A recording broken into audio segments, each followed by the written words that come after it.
Hello everyone, Samia Khan here with Steve Krafft. Steve, it has been a busy day for you. You were at the Trump rally in Fountain Hills this morning.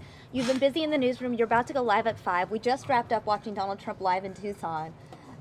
You're pretty trumped out today. I've been Trump, baby. Well, I really wanted to have you up here on the show because you saw Trump today in Fountain Hills, and you have the unique perspective in the fact that you also saw Donald Trump his first time around here in Arizona when he first announced he was running for president way back in June, July. Yeah, it was way back, gosh, it was early last fall, I think it was. Right. And it was over in the Phoenix Convention Center. Right, right. So you and I were kind of speaking off camera about the differences between your experience at today's event versus what you experienced, I don't know, was it 9, 10 months ago? Well, yeah, half a year ago anyway. Sure.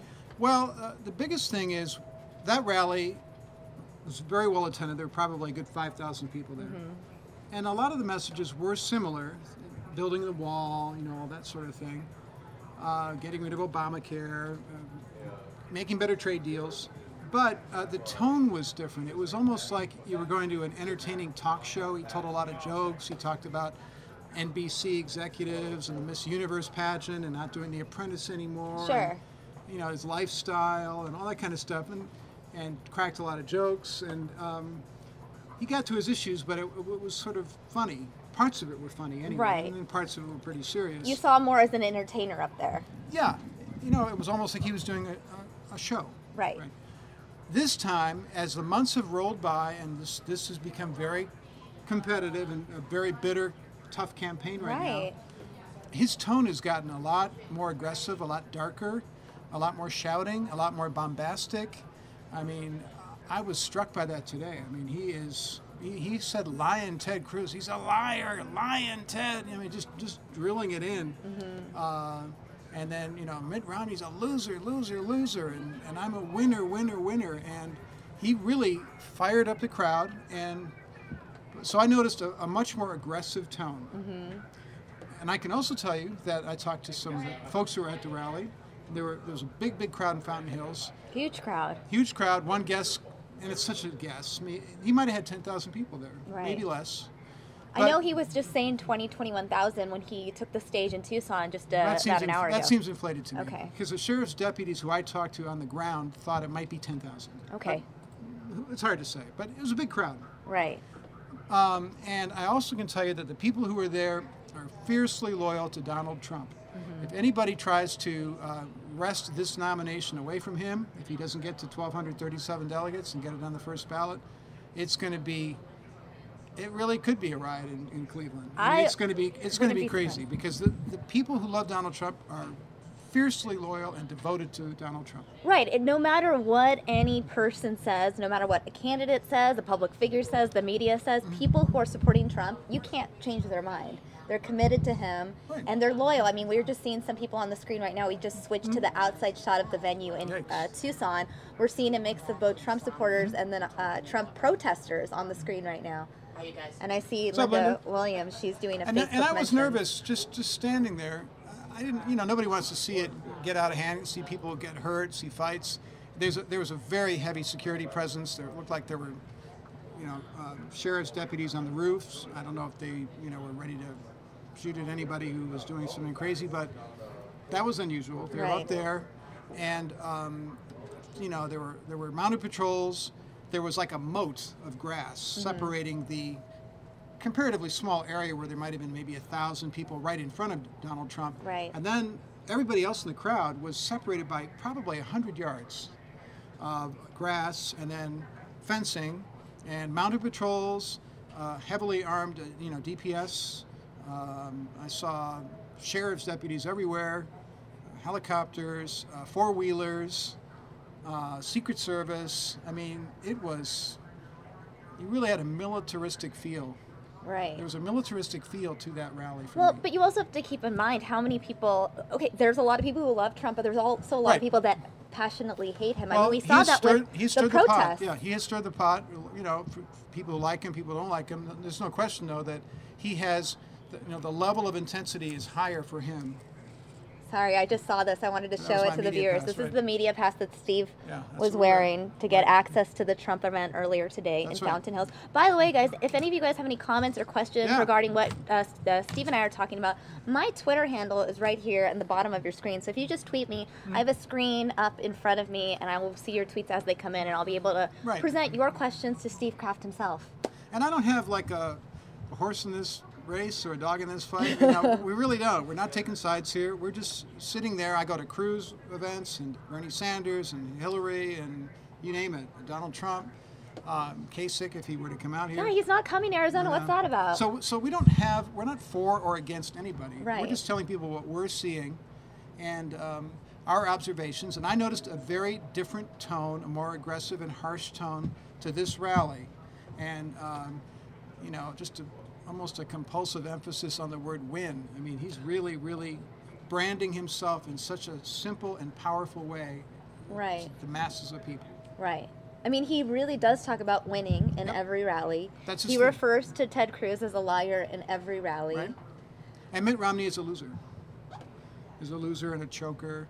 And so that's, you know, it's been a very effective strategy Right. for Donald Trump. There's no question about that. But what he's succeeded in doing is, you know, he talks about unifying the party. I don't see how the party can ever be unified. I really don't. I don't see any. It's like the Grand Canyon between these two sides. And I don't. How are Good you gonna reference, given that we're in Arizona. in Arizona, and then just north is Utah. How are you going to bridge that divide and come out, whether or not he gets that nomination, whoever it is, let's suppose it's Donald Trump, how are you going to have a united front, one Republican Party going forward that everybody can agree with and unite behind when it's been so bitter and there's been, you know, so much bad blood already at this point? I have a lot of comments already coming in and questions for you, Steve. Sure. So let's go ahead and read some of them. Youth for Trump asking, how was it legal to block a highway and cause backup traffic for thousands of innocent people? Some media are blaming Trump. Crazy. Well, it's not legal. That's the short answer. You know, it's civil disobedience, and people got arrested, and people might be prosecuted for that. So, if you you know, put your car in front of other, you know, lanes of traffic, and you chain yourself to your car, or whatever it is, obviously you're doing that. You're breaking the law for the purpose of making a political point. Speaking of political point, we see some protesters on the screen. I'm going to increase the volume really quickly. Can you? Sure. Let's go ahead and see if we can hear. It doesn't seem like we can hear anything from No, this. Let me see if I can pull up another I just feed hear where you. maybe I can hear. I'm just hearing some feedback. Right, I want to. Oh, here we go. We might be able to hear the protesters if I go ahead and put this up. There we go.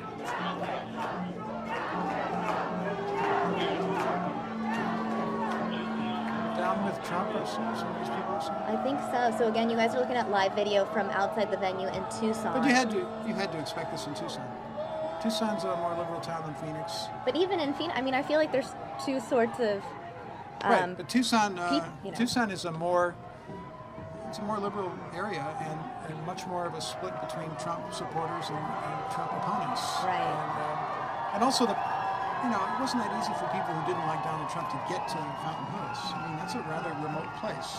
Right. To bring a bunch of protesters who may not live anywhere close to Fountain Hills in the numbers that, you know, and even so, there were still plenty of protesters up there, but not like this. Right, and that's something to keep in mind as well for viewers out there that aren't familiar with the Arizona, the greater Phoenix area. Fountain Hills isn't a place that's easily accessible. There's a couple roads that go there, and then you have to kind of go up these residential areas just to get to that fountain. I personally love Fountain Hills. I love the fountain. It was beautiful, and they kept the fountain down all morning. I'd never seen that before. I did see that, and I retweeted you making a joke about how that would never happen in California. I was like, no, I don't think it the was. drought, they would not allow that. It was a magnificent setting. I mean, really, really beautiful. Right. I want to acknowledge more of the viewers because I did tell them they could tweet me. Yeah, let's see I what want to make everybody's sure saying. we check in with them. Piffin asking, what do you think about Trump constantly reading the same Al Wilson poem? I have not heard that at all, so I don't know what we're talking about here. I believe it's the snake poem that he frequently. That didn't come up at all today. Okay. That I heard. Maybe he said It that was in Tucson. it was during the Tucson. Okay. Yeah. I was putting together a couple stories, so he didn't do that here. Eric Alexander, would you say that enthusiasm behind Trump's campaign has grown, shrunk, or stayed the same since the Arizona rally back in July? It's hard to say. I think probably bigger in the sense that so many other people have dropped out. And some of those people have no doubt migrated over to Donald Trump. But those people have also migrated over to Ted Cruz, some of them are maybe Kasich. So, but I think that it seemed like a bigger crowd, obviously, today. But also a crowd that wow, it was an aggressive group of people out there. They were very, very militant and harshly negative about the current government and very devoted to what Donald Trump has to say. Me on a plate asking, what are they yelling right now at the supporters? We did just hear it. Let's. Do you hear anything? They were saying "down with Trump" earlier. It sounds like. And some people wear hats that call him Drumpf because that's, I guess, his original family name. It's a loud crowd. But, you know, there have been spirited protests, but I will say the good thing about it is, I mean, everyone has the right to protest. There haven't been any violent episodes, and that's been good, because frankly, that's something I worried about, and I worry about that at every single one of these protests. I mean, that could break out at any time. A lot of very strong emotions have been stirred up here, and some people go too far. Absolutely. I want to also just touch base with you viewers out there. If you missed any portion of this Trump event, when Steve wraps up here in a few minutes, I'm going to actually replay the event in full, so stay with us in case you missed it, because we'll replay that Trump rally from Tucson right here on Newsman in just a few minutes. Back to the viewers, though. Carlin asking, oh, you have to go. Well, while Steve goes and talks to his editor, I'm going to go ahead and read some of your comments. Carlin saying, Steve calls aggression dark. I think Trump is just trying to win the race. I didn't hear anything dark. New York Mike saying, it seems again the anti-Trump protesters are the ones spewing anger and hate between their signs and their mouths. It's disgusting. Michael Perescavas saying, what these knuckleheads protesting against? Get a job. Mike Fastone saying, protesters blocked the highway and I heard a man died because they couldn't get to a hospital. Let's see. Rommel saying, good coverage of the Tucson rally. Your guest said stronger Trump tone than the past, but he is racist and KKK. I see him kick them out. Okay. Mike Fastone adding, Ted Cruz is a liar, and if you can't see that, then something is wrong with you. Me on a plate tweeting me saying, the supporters coming out of the Tucson rally look incredibly diverse. Interesting observation, me on a plate. Trevor Hills tweeting me, protesters verbally ridiculing attendees going to the Trump rally was sad to say. Aren't they voicing intolerance themselves? That's a very interesting comment, Trevor Hills. New York Mike saying, there are federal laws for blocking highways. If a woman can go to jail for stopping traffic for ducks, why not protesters? Remember that. Lady Doe saying, liberal poison. Why were the arrogant protesters allowed to be so close to the supporters? Many were not allowed their rights. Sriram Nagendra Bab saying, in Trump we trust. God bless Trump. God bless America. Sacred Heel saying, Trump said protesters limited the number of people that were able to enter the convention center. Was that true, and why is that allowed? Sacred Heels, that's a great question. Steve will be back with me in just a couple minutes. I know he just had to go work with his editor for his story that airs tonight at the 5 o'clock, which is like 30 minutes or so. So he's handling that right now, but I'm going to save that question for Steve's return in just a few minutes. In the meantime, I'm going to go ahead and read more of your comments. TrumpTube TV saying, thanks for the great coverage. We rebroadcast your stream on TrumpTube TV. What's the latest polls in Arizona and Utah? Well, TrumpTube TV, I appreciate you enjoying our stream. I don't have the latest numbers as far as the polls are concerned, but I can research it for you and maybe tell you guys a little bit later on. We do have Steve Krafft joining us once again. Steve, we have a question here from... Oh, look at this cool M&M pen I found. Oh, that's from my friend. Cool. He works for M&M's. Oh, cool. Sacred Heels had a question for you, Steve. Sure. Trump said protesters limited the number of people that were able to enter the convention today. Was that true, and why is that allowed? Well, it's not allowed, and they're subject to arrest. And 3 people were arrested. That's what I heard on site. I wasn't at that particular area. Right. You know, it's civil disobedience. You break the law to make a political point, and you accept the punishment that comes with it. And did it reduce the number of people who got in? Very possibly. Because it's, you know, to get into Fountain Hills are just a couple ways. One is to go up the Beeline, which I happen to be lucky enough to do, but I was there very early this morning. What time did you get there? I got there a little bit after 7 o'clock. So. And the event didn't start till, he didn't get there till 11:45, 11:50. Yeah. So we spent hours there just getting in, going through credentialing, and all the security stuff and getting searched and all that. Having our equipment sniffed by dogs trained to look for I'm bombs, sure and, they had to. Secret Service, and yeah, so all that's, that's what we go through. So. Let's see. Wes saying Trump's already won Arizona. He's just galvanizing it now. Donald Trump saying protesters trying to shut down events hate free speech. Interesting. And Peter Coffin saying, has Trump responded to the allegations made by Ben Teeter?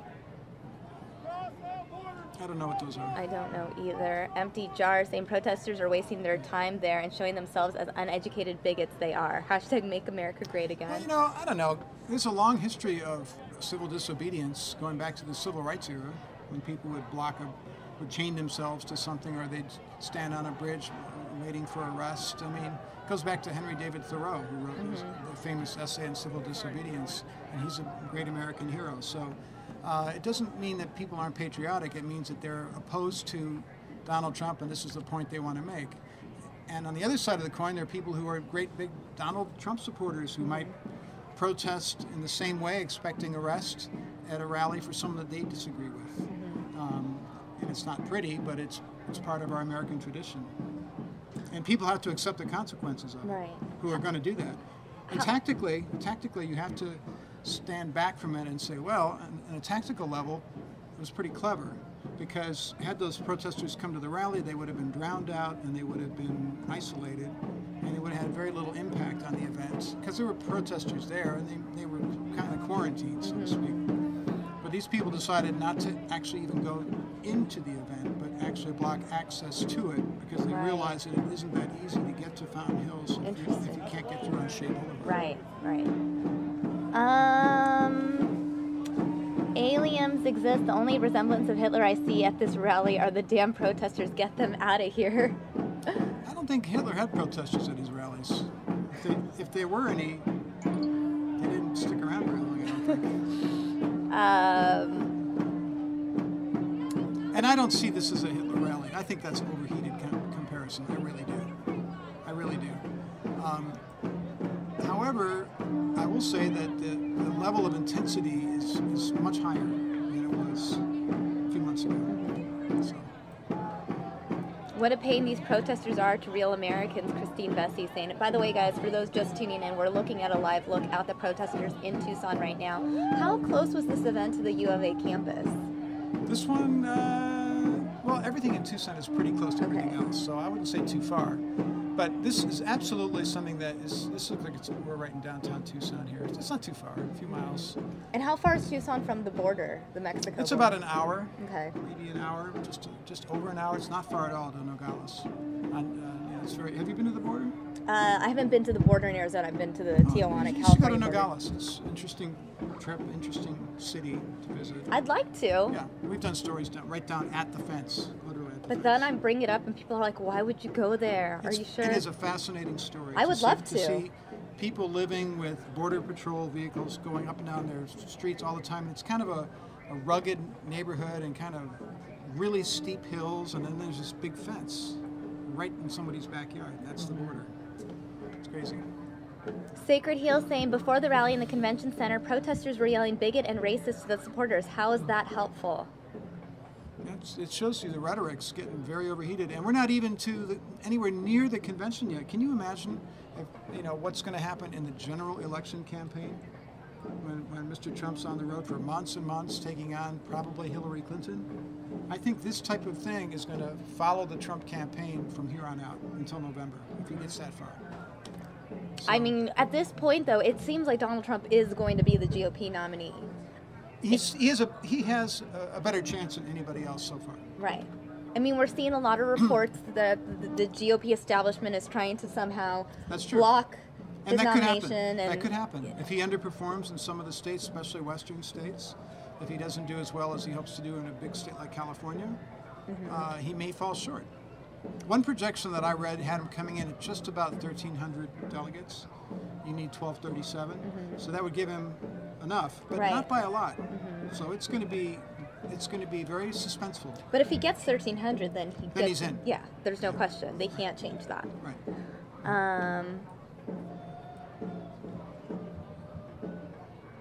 Let's see. Trump Tube CV saying, Steve, yes, but did Henry David Thoreau get paid to protest? And when asked why, I say, I don't know, or I'd rather not say. Probably not. Trevor saying, I've noticed that protesters say Trump supporters are racist. I wish they'd understand illegal is not a race, it's a crime. New York Mike says, great coverage, guys. Thanks. Well, you're welcome, New York Mike. Scott Athliston asking, do you think it will become a civil war if Trump wins due to the nature of the paid protesters? No, I don't. I don't think in any way that will happen. Oh, looks like we have lost our feed from Tucson, so I'm going to go ahead and show us in full. Okay. There we go. Still going to say live Trump in Tucson, though, just because. That's okay. He's been live there all day. He's probably still there. Donnie John saying, I see a lot of Mexico flags with protesters, but not a single USA flag. Thoughts? Well, I mean, Tucson has a very proud sort of old Pueblo tradition, and I'm not entirely surprised there would be people with Mexican flags as well as American flags in Tucson. And the vibe there is a bit different than it is certainly in where I was this morning. Very different cities. Right, very different. John E. Nelson, loved the Latino for Trump moment. What did y'all think? I was actually really entertained by it. I made it its own standalone clip, which you guys can find on our YouTube channel. The woman that he saw? Yeah, so the woman had a sign that said Latino supporters, Latina supports Trump, and then he brought her up on stage. Oh, okay. And he said, Melania, I've fallen in love. That's a very small number of people. The number entertaining. of Latino supporters of Donald Trump is very small. It may be, I mean, Latinos in the Republican Party, period, is a small number. But they were hoping that Rubio would bring more Latinos to the Republican Party. Initially, that's what we'll see if that the happens, establishment but, right. was thinking. Right. You know, one thing I found curious about Donald Trump is he'll say some really, really aggressive and harsh things, and then he says, but I love you. I love the Mexican people. I love the Chinese people. I love the whatever. People he's just excoriated. I wonder if he would say, Mitt Romney's a loser, but I love the Romneys. It sounds like an abusive relationship where a guy's just like berating the woman so much and then love. she's like, but I love you, so Boom. please don't break up with me. I love you. Wow. Shane Kalith Rothna saying, doesn't Sheriff Arpaio and the likes have already polarized and divided your state better than I expected? Well, where is Shane getting in touch with us from? Shane, you're going to have to let us know. Shane, where are you from? I think you're from... I don't know. I don't know. Maybe you're from the Valley. But Shane is not a Trump supporter. Shane had hashtag never Trump. Right. Well, it is a polarized situation. I think Shane makes a good point. I mean, there are people who are, very much in support of what Donald Trump has to say, and certainly Sheriff Arpaio and Senator Russell Pierce before that. Governor Brewer was there. They're all on the same page. And then there are an awful lot of people who feel like that they've really brought the state backward. And so this is, it's funny. I was thinking, I thought maybe some of this issue might have been put to rest a little bit after SB 1070 went to the Supreme Court, and the Supreme Court took out most of that law. And of course, there's not as much pressure on the border today, not as many people coming through, not as many arrests there, not as many people trying to get across. Right. Mexican economy is doing a little better. But that issue all of a sudden is, boom, it's back right where, on the front burner again. And at a time that I actually thought it was kind of receding a little bit. And we were looking at other things. But for the Trump supporters, it's like a very, very big deal. Well, that's what Trump sort of made his thing when he first came out and announced that he was running for president. And that line that, I'm going to build a wall, or as Mr. Trump says, a wall, gets a really big round of applause every time he says it. That is a big, and then he asks his crowd who's going to pay for it. Correct. Mexico's going to pay for it. And he gets people in a real, kind of, they're really worked up about that. And I saw a lot of Trump hats, and I saw camo hats, and scarves, and just buttons of all kinds. I mean, there's a whole cottage industry that has grown up around Donald Trump. You don't see that much with other candidates. Right. When Barack Obama was running for president, there was all kinds of Obama stuff. Right. In this election cycle, the only one who's generating a lot of industry is Trump. What about Bernie Sanders? He has some pretty Bernie passionate stuff. There's some Bernie fans stuff too. As well. That's a good point. There's plenty of Bernie stuff too. He might be the other guy. I mean, the two candidates with the most passionate fans, no doubt, no question. Bernie Sanders and Donald Trump. We saw Bernie Sanders here a few days ago. And I was there. Yeah, you were there. He pulled in almost 10,000 people at that event. That was amazing. But it's the same kind of deal. Very passionate supporters, and they do have buttons and the whole bit too. Sure. A non-loss. That's a beautiful dress. Where did you get it? Thank you. It's not a dress. It's a shirt. It's from H&M online. It was probably like $10, guys. You get some good stuff from those. Oh, that's where I go. I'm like, when you have to wear so many outfits on air and keep rotating so you don't repeat, you have to shop at places like H&M. But that's not a problem that guys have. I know. You guys can wear the same thing like every other day, and it's fine. And tie, whatever. But these people, they remember what you wore. Nobody's going to remember what I was wearing. Well, thank you, Anonymous Lost. Jamie X saying, it seems that all you see is violence and sex on TV. Where are all the good old-fashioned values which Trump relies on? All right, someone's quoting Family Guy. Don't think you can get that past me. That's not happening. Trevor Hills, you two are doing a great job on analysis and discussion of the event. Which more of the media were as fair as you two? Thanks. Oh, well, you're welcome, Trevor. Right on. Is this true? People on Twitter are saying that they caused a man to die by blocking the road. I have not heard that. Okay. I'm not saying it's true or not true. I have not heard that. We'll find out, I'm sure. But I have not heard that. Let's see. Do you think Donald Trump will win the caucus And I vote? hope that didn't happen, for sure. Obviously, we hope that didn't happen. Let me see what else we're getting. Oh my God, Jamie X. Now you guys are just. Now we're getting trolled. I know. Not Can I just people read know this? that Trump. Oh, go ahead. Not many people know that Trump was born and raised in West Philadelphia until he moved with his uncle and aunt in Bel Air. Then he whistled for a cab. By the way. And then he had a friend called DJ Jazzy Jeff. Right. Kenny Jacobs saying, any truth to Trump's assertion that his supporters could not get into the venue? Looked to me like people were leaving early. No, people weren't. I think leaving the event early? I think Kenny's asking about Tucson because Tucson was an enclosed space. That I don't know. Steve himself was in Fountain Hills. You're in an outdoor park, so everyone, as many people as possible, right? There's no there wasn't any blocked off area. It's just difficulty getting there because of the blocked road.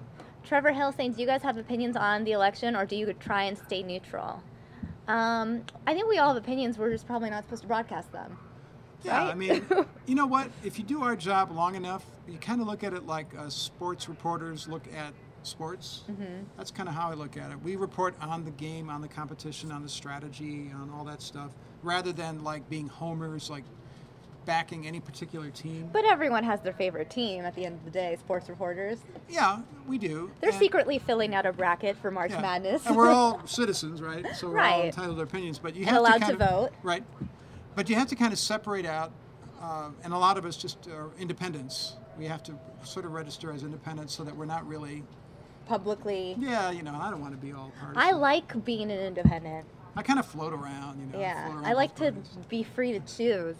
But anyway, so that allows us to be, and that's just one of the deals you make when you get into this. You kind of have to compartmentalize whatever your personal feelings are. So when you go to an event, if it's Sanders or the next day Trump, you kind of have a clear mind both times. Right. No matter who you're covering.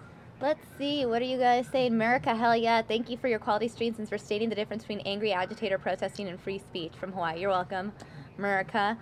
Let's see. Oops. Up with Trump, out with illegal, says Tito.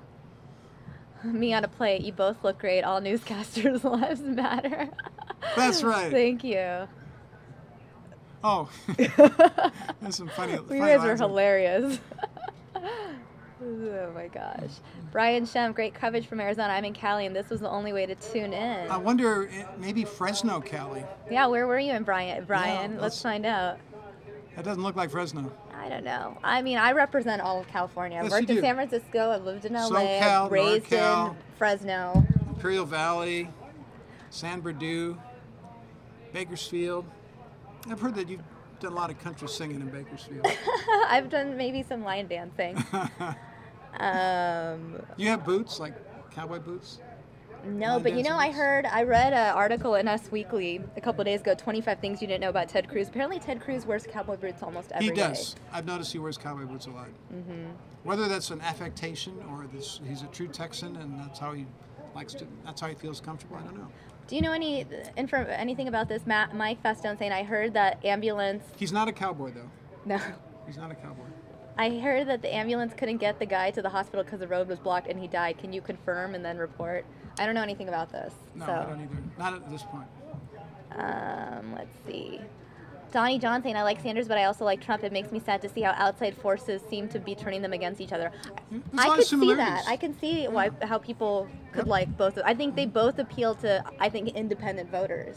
Well, I think they appeal to people who feel like they're just not participating in the way they want to in our economy, and that they're not getting ahead, and that you can't make money, and that they're frustrated on the job front. And so many people, I mean, everyone's family, somewhere in every single person's family, including my own, there are people frustrated with their jobs and their prospects, and not being able to get a good job. And some people being super rich, and so many other people living paycheck to paycheck. Right. So Sanders speaks to a lot of those people, and I think that Trump does as well. Isn't it interesting, though, given how rich Donald Trump himself is, the income gap between Donald Trump and he gets people cheering when he comes in on a 757. That is rare. It's rare for a guy who's that rich to connect with that many people who don't have money. Right. And he has found that secret sauce somehow.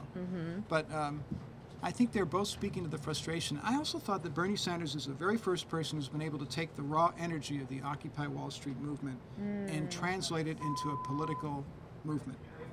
Because when Occupy was going on, I kept thinking, all these people got all this stuff going on, but they're not saying anything, except that they're mad. Sanders was the first guy who figured out how to distill that into a bunch of policies and positions and present them to a large group of people and find a following. He's taken the essence of the energy of Occupy and he's made it a political movement, essentially. Right. Let's see what the viewers are saying. Guy McDade, hello from Scotland, going to bed now. Trump will win. Please, please win Trump. It's amazing how many people are tuning in from around the world. People that can't even vote in our election are fascinated by what's going on with this 2016 election. Well, you know, a lot of people follow America. This is the dominant nation in the world. It is. So what happens here is so significant in so many other places. Sometimes I forget that, but it has repercussions. No matter where you go, people are talking about America. That's true. I mean, I remember traveling throughout, I was in Turkey, Greece, Egypt, and Dubai right after President Obama was elected, not even 4 weeks after he was elected in 2008. And so many people were talking to us about it. And a lot of the world was really excited for Obama at the time. You know, they were like, you're American? America, yay! And I remember one cab driver in Turkey saying, Obama good, Bush bad. And I mean, he was trying to communicate with us in English, and that was the extent of our conversation. It was interesting to see how they had, you know, responded at that time. Again, that was 8 years ago now, but well, then, you know, a really interesting experience. This is the leading country in many ways. Alien saying the silent majority will speak come election time. The loud, obnoxious illegals will not be as comfy as us. Let's see. Truth Exposer, here's a question for you, Steve. Who do you think is polarizing our political conversation, Trump or the media? Trump. He's the one who started all this stuff. It's not me, it's not you, it's no other reporters. He's the guy who's taken these positions, and that's been the secret of his success, and he's done it consistently from the very moment he was gliding down that escalator to make his speech. And the very first thing he said is he's going to build a wall, and the Mexicans are going to pay for the wall. So people who want to blame the reporters, why? We're just writing down or recording what he says, and then we're telling you what he says. And we're questioning him about what he says and why he's saying it. I would say the traditional news reporters are doing that. But then what's your take on, I'd say, I guess, there are some opinionated journalists out there, you know, news, you know, cable commentators, for example, or even, you know, the internet. You know, there are journalism outlets that lean one way or another. And there's a very sort of blurred line between what is just a regular news report, like we're going to do in a few minutes, and what becomes a commentary. So when you're watching Fox and CNN and MSNBC, and I switch among all of them to get a little bit of all of them, like, kind of like a dim sum approach. A buffet. A buffet, which I think everyone ought to do, so you're not just locked into. So you're not just locked into one way of thinking. Challenge yourself, expand your mind, listen to different viewpoints. There is a lot of, I think they need to fill time. Right. And I think it's good, and it's good business. It's good business, and they're constantly stretching, and so they're constantly throwing out all these opinions. You kind of have to sometimes just tune it out a little bit. Right. Let's see what tweets we're getting.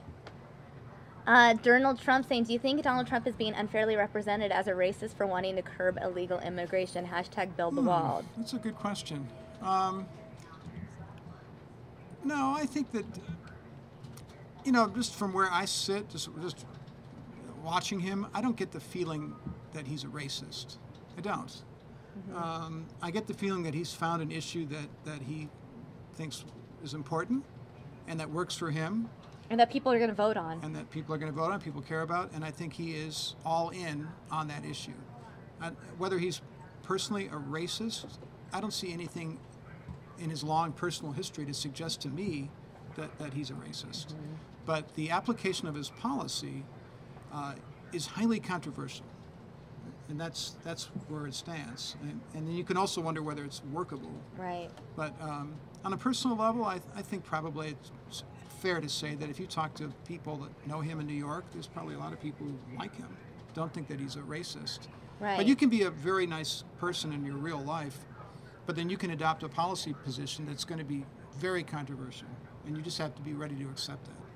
And he's in that world, and he's all in that world. Mono Loco Mixtape has a question for you. A question from the UK. Who do you think Trump will have as his vice president? That's a good question, Mono. I would say John Kasich. And do you think Kasich will accept that position? I don't know about that. I don't know about that. But I would tell you that Kasich would be a good fit for him. Because even today, he didn't say anything bad about John Kasich, just that he was weak on immigration and that he's a nice guy. That's all he really said. The guy he's really after is Ted Cruz. Right, Lion Ted. Who's a much more competitive rival.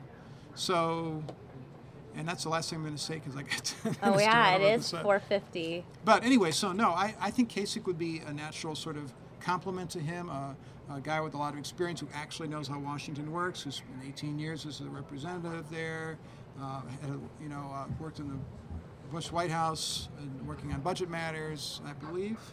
Maybe that was just in the House of Representatives, and has been a popular governor of a swing state, appeals to moderates and Democrats alike. So, yeah, that's what I think. I don't know if Kasich wants a job. Well, I would love to have you here for longer, but I know you have to go live because we have the 5 o'clock newscast coming up in 10 minutes. That's right. Guys, I would encourage you to check out the 5 o'clock newscast. Watch Steve's hit. What I'm going to do for you, Trump fans who may have missed the Peace out, everybody. The full rally, what I'm going to do now is actually replay it for you so anyone who missed it the first time around can catch it now. So stay with me. I'm going to pull it up for you. Thank you guys so much for sending me all these tweets. I'll try to respond to you and tweet you guys back while we watch this event. Here is Sheriff Joe Arpaio on the stage. In case you missed it, I'm going to play this for you now. The replay.